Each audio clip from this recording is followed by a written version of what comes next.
Rare days में मिल पाती है। अब आप सोच रहे होंगे, जब व्यक्ति मुंह मांगा दाम दे के खरीदते हैं, वहाँ बैठ के भी खाते हैं और घर पैक करा के भी ले जाते हैं, तो रोज़ क्यों नहीं बना पाता वो रेस्टोरेंट? हाँ, उसकी मजबूरी है। और प्योर वेज है, देखो ध्यान रखना, नॉन वेज नहीं है। अपन क्यों नॉन वेज की बात करें, अपन तो प्याज की बात करते हैं। कैसे बनती है वो? कुत्ते के लिए इतने ड्राई फ्रूट्स खिलाए जाते हैं, इतने ड्राई फ्रूट्स खिलाए जाते हैं, इतने खिलाए जाते हैं ताकि वो वॉमिट करने लग जाए। सुनो, और फिर उसकी वॉमिट को समेट करके उसकी ग्रेवी बनाई जाती है और वो डिश तैयार की जाती है। सुन रहे हो? प्योर वेज है, नॉन वेज कहाँ है इसमें? ना किसी जीव को मारा, ना कुछ हुआ, ना वध हुआ, ना कोई हिंसा, ना खून, कुछ नहीं है इसमें। प्योर वेज है। अब पूछ रहे हो रोज क्यों नहीं बनती?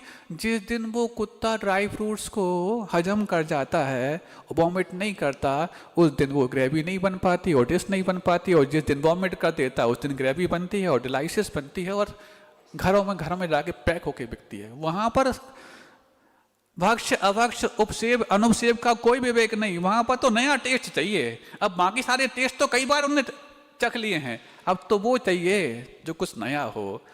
तो अब वॉमिट भी खाएंगे। और एक कंपनी की एक कॉफ़ी आती है, नाम सुना होगा आपने, हम यहाँ से बोलना नहीं चाहते तो कि बाहर के लोग सुन लेते हैं। उस कंपनी बहुत महंगी कॉफ़ी आती है और आज से 5-7 साल पहले तक उसका रेट था 800 रुपये पर कप। अब तो और महंगी हो गई होगी वो। हाँ, कैसे बनती है? यही बिल्कुल प्योर वेज है, इसमें ग्रीन सिंबल रहता है, ध्यान रखना। प्योर वेज है, कोई नॉन वेज नहीं। कैसे बनती है? एक सैवेट नाम का जानवर होता है, उसके लिए कॉफ़ी के बीज खिलाए जाते हैं और बीज खिलाने के बाद जब वो पॉटी करता है, उस पॉटी को सुखाया जाता है और उसका पाउडर बना करके उस पाउडर से कॉफ़ी बनाई जाती है। प्योर वेज है। सुन रहे हो? आपको लग रहा होगा जो हम अपने घर में पीते हैं वो ऐसी नहीं। आपके घर में सस्ती वाली आती होगी तो शायद वो कोई हल्के वाले जानवर को खिलाया जाता होगा, लेकिन ये थोड़ा सा महंगा जानवर है और महंगी वाली कॉफ़ी है, ध्यान रखना। ये सब प्योर वेज की कहानी बता रहे हैं आपके लिए। और ग्रीन सिंबल 6 चीजों से छूट मिली हुई है। 6 चीजें कौन कौन से? सींग, पंख, नाखून, अंडे की जर्दी, चर्बी और उलन। क्या ये सारे के सारे वेज हैं? और इन सब के होने के बावजूद भी ग्रीन सिंबल लगाने में सरकार की तरफ से कोई मनाही नहीं है। तो क्या ग्रीन सिंबल तुम्हारे शाकाहार का प्रमाण पत्र हुआ? और यदि ये खाने के लिए तुम यदि बाजार में अपनी चटोरी जिह्वा को ललचाते हो तो तुम शाकाहारी हुए? इसीलिए तो छोड़ नहीं पा रहे हो। उम्र के उस पड़ाव में पहुंचने के बाद भी यदि तुम्हारी जिह्वा लंपटता पर लगाम नहीं लग पा रही है तो पक्का है नॉन वेज तुम्हारी जिह्वा पर लग चुका है। नहीं तो शाकाहारी को शाकाहार छोड़ने में कोई दिक्कत नहीं होती। शाकाहारी को शाकाहार छोड़ने में दिक्कत नहीं होती। कभी भी ध्यान रखना, अच्छा शाकाहारी 10-10 उपवास भी कर लेगा, मांसाहारियों के लिए नहीं है। उनके यहाँ सुबह से शाम तक निकालना ही मुश्किल हो जाता है। समझ गया ना किसकी बात हम कहना चाह रहे हैं? इसलिए तुम्हारे व्रत 10 लक्षण पर 16 कारण ये इतने लंबे चल जाते हैं, क्योंकि शाकाहारी को शाकाहार छोड़ने में कहीं कोई दिक्कत नहीं, जी जाएगा वो। लेकिन मांसाहारी को मांसाहार छोड़ना कठिन है, इसलिए उनके व्रत भी बनाए गए तो ऐसे बनाए गए सुबह से शाम तक के, बस रात को खा लो। समझ गया ना किसकी बात कहना चाह रहे हैं? ऐसा ही होता है। क्यों?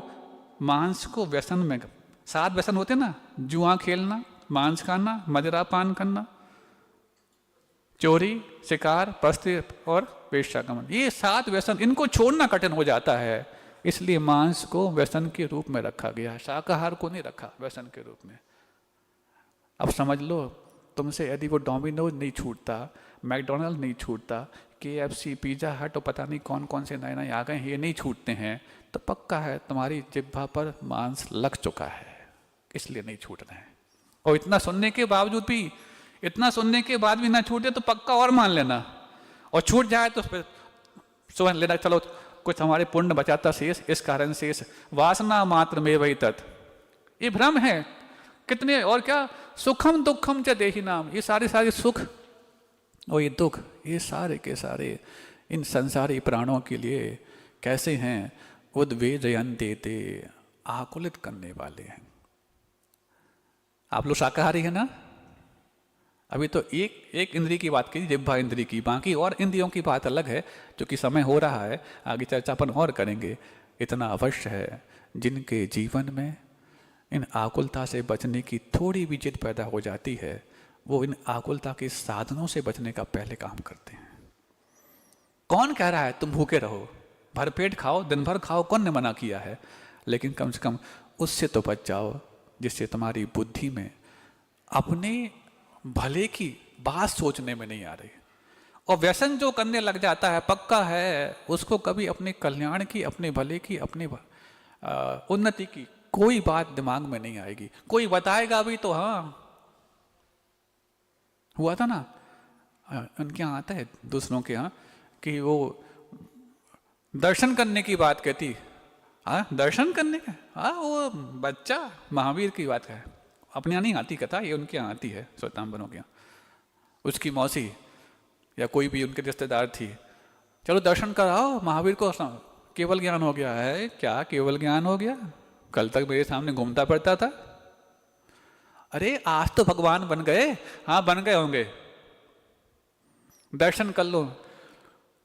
तो कौन सोचा हो सकता है उनके समूह शरण में जाकर के इसको थोड़ा सा अच्छा मन हो जाएगा। नहीं, वो समूह शरण में जाने के पहले ही अपनी आंखें फोड़ लेती, इतनी क्रूरता आ जाती। ये क्रूरता आने के पीछे कारण क्या है? जिन्होंने अपने जीवन में, और सुनो, भोजन को छोड़ना बड़ी बात मत समझना। कई लोग कहते हैं क्या फर्क पड़ता है, समय पे खाओ, शुद्ध खाओ, मन शुद्ध होना चाहिए। हमने देखे हैं बहुत सारे समय पे खाने वाले, शुद्ध खाने वाले, छू सोला तो खूब करते हैं और मन में कलेश भाव बात रखते हैं। कम से कम हम ही अच्छे। ऐसी किसी व्यक्ति ने पूज्य गुरुदेव के सामने ये बात रखी कि समय पे खाना, शुद्ध खाना, ये तो सब तो बाह्य क्रिया है, मन शुद्ध होना चाहिए। तो गुरु जी कहते सुनो भाई, ये समय पे खाना और शुद्ध खाना बाह्य क्रिया मात्र नहीं, इससे अंतरंग भी शुद्ध होता है। और सबसे बड़ी बात तो ये है कि जिसका अंतरंग पहले से शुद्ध होगा वही ये विचार कर पाएगा कि आज मैं समय पे खा लूँ और शुद्ध खा लूँ। और जिसका अंतरंग पहले से जवाब दे चुका है वही ये दलील दे, क्या फर्क पड़ता है, कुछ भी खाओ, कैसे भी खाओ, मन शुद्ध रखो। अरे स्टोव जैसी जड़ वस्तु भी यदि उसमें इम्प्योर तेल डाल दो तो भभकता है, पिन करना पड़ता है। अरे जब स्टोव में भी इम्प्योर तेल डालो तो वो भी भभकता है। इस माइंड से प्यूरीफाइड डालने के बाद तो इम्प्योर निकालता है, और इसमें भी इम्प्योर डालते चले जाओगे तो कहाँ तक प्यूरीफाइड निकाल पाओगे। इसीलिए भोजन का और पानी का प्रभाव यदि हमारे मन पे नहीं पड़ता होता तो फिर शराब पीने के बाद व्यक्ति उछलता क्यों? बताओ ना। यदि खाने पीने का प्रभाव मन पे नहीं पड़ता तो शराब पीने के बाद बहकता क्यों, और मिर्ची खाने के बाद उछलता क्यों? ये जो तुरंत प्रभाव पड़ते हैं, लेकिन जो प्रभाव थोड़े तुरंत नहीं पड़ते, बाद में पड़ते हैं, वही तो आपके जीवन को निर्धारित करते हैं। इसलिए 10 प्राणों को बनाने के लिए ऐसी कौन सी चीज़ है जो तुम बाहर से अंदर भेजो वो तुम्हारे प्राणों का निर्माण करा दे। कई बार लोग कहते हैं दुर्जन से बचो, दुर्जन से बचो, बच्चों उनके साथ न जाना, वो अच्छे नहीं है। क्यों, क्या है? वो दुर्जन है। दुर्जन क्या होता? अच्छे लोग नहीं हैं। अच्छे लोग नहीं है, क्या होते हैं? जो दूषित भोजन को नहीं बच पाता और दुर्जन से बचने की बात कहता है, उसकी बात हमें समझ में नहीं आती। आपके पास 10 प्राण हैं कि नहीं, बताओ कौन कौन से हैं? 5 इंद्रियां, मनोबल, वचन बल, काय बल, आयु और श्वासोच्छ्वास। अब ऐसी कौन सी चीज है भोजन के अलावा जो आप अपने अंदर भेजें और प्राणों का निर्माण करती हो? है कोई? नहीं। दूषित भोजन करोगे तो तुम्हारे प्राण दूषित होंगे, दूषित प्राण होंगे तो तुम दूषित प्राणी माने जाओगे, और दूषित प्राणी का ही नाम तो दुर्जन है। फिर दुर्जन से बचने की आवश्यकता क्या है? आप स्वयं हो चुके हो, बल्कि और उससे मिलो ताकि चोर चोर, हाँ नहीं, आप लोग की बात नहीं, हम कहीं और की बात करें। आप तो सज्जन हो, आपको क्यों हम चोर कहें? महाराज इतना फटकारने के बाद भी यदि हमारी बुद्धि में समझ में नहीं आता तो कहीं ऐसा तो नहीं हमारा आयु बंद हो गया हो? अभी आयु बंद की बात बाद में करना, पहले जो जिह्वा पे लगाम लगाने की बात है उस जिह्वा को बंद करो, फिर हम समझ लेंगे कि आयु बंद हुआ है कि नहीं हुआ। नहीं छूटता, बहुत नहीं छूटता। इसी का नाम व्यसन है। महाराज कहीं हम व्यसनी तो नहीं हो गए? व्यसनी भले ही हो या ना हो, इतना कहना चाह रहे हैं, ये सब वासनाएं हैं, भ्रमणाएं हैं, भ्रमणाएं। पहले इसके प्रति भ्रम जैसा विचार तो करो।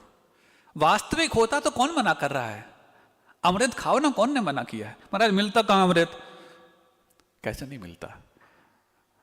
जो उस समय का अमृत था, उसको खाने वाले भी, उसको खाने वाले व्यक्ति भी पूरा जीवन अमर करते थे, ऐसा नहीं, बहुत लंबे तक जीते थे।